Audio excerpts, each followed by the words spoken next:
Hello everyone, എല്ലാവരും സുഖമായിട്ടിരിക്കുന്നു എന്ന് വിശ്വസിക്കുന്നു. അപ്പോൾ ഇന്നത്തെ വീഡിയോ എല്ലാവരുടെയും ഫേവറേറ്റായ സദ്യയിലെ ഒരു മെയിൻ താരമായ സാമ്പാറാണ്. സാമ്പാർ ഇഷ്ടമല്ലാത്ത ആരും എനിക്കറിയില്ല.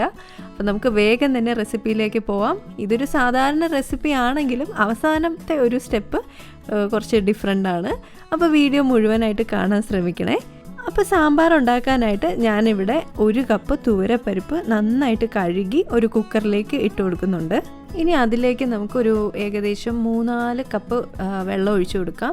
അതിനുശേഷം 1 ടീസ്പൂൺ മഞ്ഞൾപ്പൊടിയും കൂടി, എന്നിട്ട് കുക്കർ അടച്ചു വെച്ച് നമുക്ക് ഒരു മീഡിയം ഫ്ലെയിമിൽ വെച്ച് 2 വിസിൽ കേൾപ്പിക്കാം.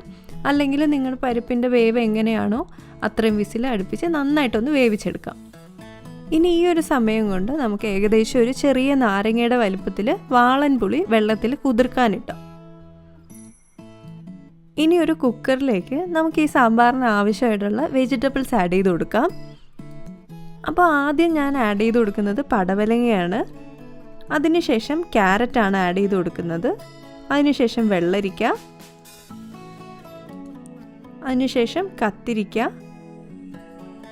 ഉരുളക്കിഴങ്ങ്, മത്തങ്ങ, കൊത്തമര, അവസാനമായിട്ട് 2 പച്ചമുളക്. ഇത്രയാണ് ഞാൻ ഇപ്പോൾ ചേർക്കുന്നത്. ഇതിന് ശേഷം ഞാൻ വെണ്ടയ്ക്ക, തക്കാളി, ചെറിയ ഉള്ളി ഇത്രയും എണ്ണയിൽ വഴറ്റിയിട്ട് അവസാനമാണ് ആഡ് ചെയ്ത് കൊടുക്കുന്നത്.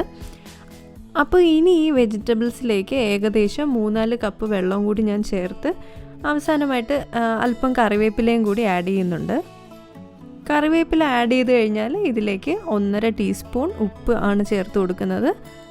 അതിനുശേഷം 1/4 ടീസ്പൂൺ മഞ്ഞൾപ്പൊടിയും കൂടി ചേർത്തിട്ട് അടച്ചു വെച്ച് ഞാൻ ഒരു മീഡിയം ഫ്ലെയിമിലിട്ട് നന്നായിട്ട് തിളപ്പിച്ചെടുക്കുന്നുണ്ട്. അപ്പോൾ നന്നായിട്ടൊന്ന് ഏകദേശം 10 മിനിറ്റ് തിളച്ച് കഴിഞ്ഞാൽ ഇതിലേക്ക് നമുക്ക് നേരത്തെ കുതിർത്ത് വെച്ചിരുന്ന പുളി പിഴിഞ്ഞ് ആഡ് ചെയ്യാം. അപ്പോൾ പുളി ചേർത്ത് കഴിഞ്ഞാൽ ഇത് നമുക്ക് നന്നായിട്ടൊന്ന് മിക്സ് ചെയ്തെടുക്കാം. അതിനുശേഷം മുരിങ്ങയ്ക്ക ആഡ് ചെയ്ത് കൊടുക്കാം. അപ്പോൾ മുരിങ്ങയ്ക്ക ആഡ് ചെയ്ത് കഴിഞ്ഞാൽ നമുക്കിത് അടച്ച് വെച്ച് നന്നായിട്ടൊന്ന് തിളപ്പിക്കാൻ വെക്കാം. അപ്പോൾ ഈ ഒരു സമയം കൊണ്ട് നമുക്ക് ബാക്കി വെജിറ്റബിൾസ് കൂടി ഒന്ന് ജസ്റ്റ് എണ്ണയിലിട്ട് വഴറ്റി ഇതിലേക്ക് ആഡ് ചെയ്യേണ്ടതായിട്ടുണ്ട്. അപ്പോൾ അതിനായിട്ട് ഞാനൊരു പാനിലേക്ക് ആവശ്യത്തിന് വെളിച്ചെണ്ണയാണ് ഒഴിച്ചു കൊടുക്കുന്നത്. വെളിച്ചെണ്ണ എണ്ണ യൂസ് ചെയ്യാൻ ശ്രമിക്കുക. നമ്മുടെ നാടൻ വിഭവങ്ങൾ ഉണ്ടാക്കുമ്പോൾ എപ്പോഴും വെളിച്ചെണ്ണയാണ് അതിന് നല്ലൊരു ടേസ്റ്റ് കൊടുക്കുന്നത്. അപ്പോൾ എണ്ണ ഒന്ന് ചൂടായി കഴിയുമ്പോഴേക്കും അതിലേക്ക് ഞാൻ വെണ്ടയ്ക്കയാണ് ആഡ് ചെയ്ത് കൊടുക്കുന്നത്. അപ്പോൾ ഇങ്ങനെ ചെയ്യുമ്പോൾ നമ്മൾ ഈ ഒരു വെണ്ടയ്ക്ക സാമ്പാറിലേക്ക് ഇടുമ്പോഴേക്കും അവസാനം നമുക്ക് ഈ വെണ്ടയ്ക്ക മുഴുവനേ തന്നെ കിട്ടും. അല്ലാതെ അത് ഒരുമാതിരി വെന്ത് സോഫ്റ്റായി അതിൽ നിന്ന് വിട്ട് ഇളകിയൊന്നും വരില്ല. അപ്പോൾ നമുക്ക് നല്ലൊരു രീതിയിൽ തന്നെ കഴിക്കാനായിട്ട് പറ്റും. അപ്പോൾ അതിനുശേഷം ഞാൻ ചേർത്ത് കൊടുക്കുന്നത് ചെറിയ ഉള്ളിയാണ്. അതിനുശേഷം തക്കാളിയാണ് ചേർത്ത് കൊടുക്കുന്നത്. തക്കാളി ചേർക്കണമെന്ന് നിർബന്ധമില്ല, അവസാനം അതിലേക്ക് ആഡ് ചെയ്താലും മതി. എനിക്ക് തക്കാളി നന്നായിട്ടൊന്ന് വെന്ത് ഒരു ഭയങ്കര സോഫ്റ്റായിട്ടിരിക്കുന്നതാണ് ഇഷ്ടം. അതുകൊണ്ട് ഞാൻ ഇപ്പോഴേ ആഡ് ചെയ്ത് കൊടുക്കുന്നുണ്ട്. അപ്പോൾ ഇതെല്ലാം നമുക്ക് നന്നായിട്ടൊന്ന് വഴറ്റി നമ്മുടെ വെണ്ടയ്ക്കയുടെ പുറത്തൊക്കെ ചെറുതായിട്ടൊന്നൊരു കോട്ടിങ് വരുന്ന രീതിയിൽ ആക്കിയെടുക്കാം. അപ്പോൾ ഇത് റെഡിയായി കഴിഞ്ഞാൽ നമ്മൾ തിളച്ചുകൊണ്ടിരിക്കുന്ന സാമ്പാറിലേക്ക് ആഡ് ചെയ്ത് കൊടുക്കാം. അതിനുശേഷം ഞാൻ പിന്നെ ഒന്ന് അടച്ചു വെച്ച് വേവിക്കുന്നുണ്ട്. അപ്പോൾ ഈ ഒരു സമയത്ത് നമുക്ക് ഈ സാമ്പാറിന് ആവശ്യമായിട്ടുള്ള മസാല റെഡിയാക്കാം. അപ്പോൾ ആദ്യം ഞാൻ ചേർത്ത് കൊടുക്കുന്നത് 2 ടേബിൾ സ്പൂൺ സാമ്പാർ പൗഡറാണ്. അതിനുശേഷം 1 ടേബിൾ സ്പൂൺ മല്ലിപ്പൊടി, അതിനുശേഷം 1 ടേബിൾ സ്പൂൺ ചില്ലി പൗഡർ, അതിനുശേഷം 1 ടീസ്പൂൺ കായത്തിൻ്റെ പൊടി, അല്ലെങ്കിൽ കട്ടക്കായോ ആയാലും കുഴപ്പമില്ല.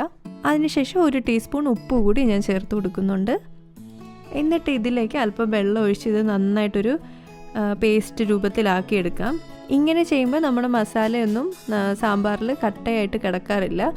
അല്ലാതെ നമ്മൾ പൊടിയായിട്ട് ഡയറക്റ്റ് ആഡ് ചെയ്യുമ്പോൾ ചില സമയങ്ങളിൽ അവിടെ കട്ടയായിട്ട് കിടക്കാറുണ്ട്. അത് അവോയ്ഡ് ചെയ്യാൻ വേണ്ടിയിട്ടാണ് ഇങ്ങനെ ചെയ്യുന്നത്. അപ്പോൾ നന്നായിട്ടൊന്ന് മിക്സ് ചെയ്തിട്ട് നമുക്കിതൊന്ന് മാറ്റി വയ്ക്കാം. എന്നിട്ട് നമ്മുടെ തിളച്ചുകൊണ്ടിരിക്കുന്ന സാമ്പാറിലേക്ക് നമ്മൾ നേരത്തെ വേവിച്ച് വെച്ച് പരിപ്പ് ആഡ് ചെയ്ത് കൊടുക്കാം.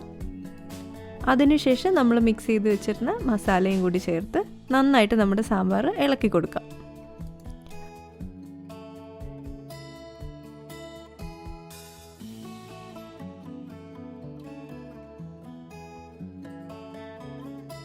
അതിനുശേഷം ഞാൻ ഏകദേശം ഒരു 10 മിനിറ്റ് കൂടി നന്നായിട്ട് തിളപ്പിക്കുന്നുണ്ട്.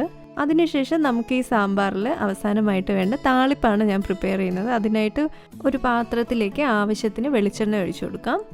എണ്ണ ചൂടായി കഴിയുമ്പോഴേക്കും അതിലേക്ക് 1 ടീസ്പൂൺ കടുക് ആഡ് ചെയ്ത് കൊടുക്കാം. കടുകെല്ലാം ഒന്ന് പൊട്ടി വരുമ്പോഴേക്കും നമുക്ക് അതിലേക്ക് 3-4 വറ്റൽമുളക് ചെറുതായിട്ടൊന്ന് കട്ട് ചെയ്തത് ആഡ് ചെയ്ത് കൊടുക്കാം. അതിനുശേഷം ചെറിയ ഉള്ളി ചെറുതായിട്ട് സ്ലൈസ് ചെയ്തതാണ് ആഡ് ചെയ്ത് കൊടുക്കുന്നത്. അപ്പോൾ ഇതെല്ലാം ഒന്ന് നന്നായിട്ട് മൂത്ത് വരുമ്പോഴേക്കും കറിവേപ്പിലയാണ് ചേർത്ത് കൊടുക്കുന്നത്. ഇതെല്ലാം നമുക്ക് നന്നായിട്ടൊന്ന് ഇളക്കി കൊടുക്കാം. ഈ ഒരു സമയത്ത് ഞാൻ അല്പം ഉലുവയും കായവും കൂടി ആഡ് ചെയ്ത് കൊടുക്കുന്നുണ്ട്. നമ്മൾ നേരത്തെ സാമ്പാറിൽ ഉലുവയൊന്നും ചേർത്തിട്ടില്ല. ഈ ഒരു സമയത്ത് ആഡ് ചെയ്യുമ്പോഴേക്കും അതൊരു പ്രത്യേക ടേസ്റ്റ് കൊടുക്കും. ഇത് ഓപ്ഷണലാണ്, ഉലുവ ചേർക്കണോ വേണ്ടയോ, കാരണം ചിലർക്ക് ഇതിൻ്റെ ഒരു ടേസ്റ്റ് ഇഷ്ടമാവില്ല. എന്നിട്ട് നമുക്ക് നന്നായിട്ടൊന്ന് ഇളക്കാം. അതിനുശേഷം ഈ ഒരു സമയത്ത് വേണമെങ്കിൽ 1 ടീസ്പൂൺ സാമ്പാർ പൊടിയും കൂടി ചേർത്ത് കൊടുക്കാം. ചിലർ അങ്ങനെ ചെയ്യാറുണ്ട്. അപ്പോൾ എനിക്കിപ്പോൾ ഈ സാമ്പാറിൽ ആഡ് ചെയ്ത പൊടികൾ കറക്റ്റാണെന്ന് തോന്നുന്നു, അതുകൊണ്ട് ഞാനിപ്പോൾ ആഡ് ചെയ്യുന്നില്ല. അപ്പോൾ ഇനി ഇതിനെ നമുക്ക് നമ്മുടെ സാമ്പാറിലോട്ട് ആഡ് ചെയ്ത് കൊടുക്കാം. അപ്പോൾ ഈ ഒരു താളിപ്പ് ആഡ് ചെയ്യുന്നതിന് തൊട്ട് മുന്നേ ആയിട്ട് ഞാൻ കുറച്ച് മല്ലിയിലയും കൂടി ചെറുതായിട്ട് അരിഞ്ഞ് ആഡ് ചെയ്യുന്നുണ്ട്. അതും ഓപ്ഷണലാണ്, വേണമെങ്കിൽ ചെയ്താൽ മതിയാവും. അപ്പോൾ അതിനുശേഷം താളിപ്പ് കൂടി ചേർത്ത് നന്നായിട്ടൊന്ന് മിക്സ് ചെയ്ത് കൊടുക്കാം. മിക്സ് ചെയ്ത് കഴിഞ്ഞാൽ നമുക്കിനി ഇതിലേക്ക് ആവശ്യത്തിന് ഉപ്പുണ്ടോ, പുളിയെല്ലാം കറക്റ്റാണോ എന്നൊക്കെ ചെക്ക് ചെയ്തിട്ട്, ഞാൻ ഇപ്പോഴൊന്നും ഇതെടുക്കില്ല. ഞാൻ ഈ കുക്കറിൻ്റെ അടപ്പ് വെച്ച് തന്നെ നന്നായിട്ട് അടച്ച് വെച്ചിരിക്കും.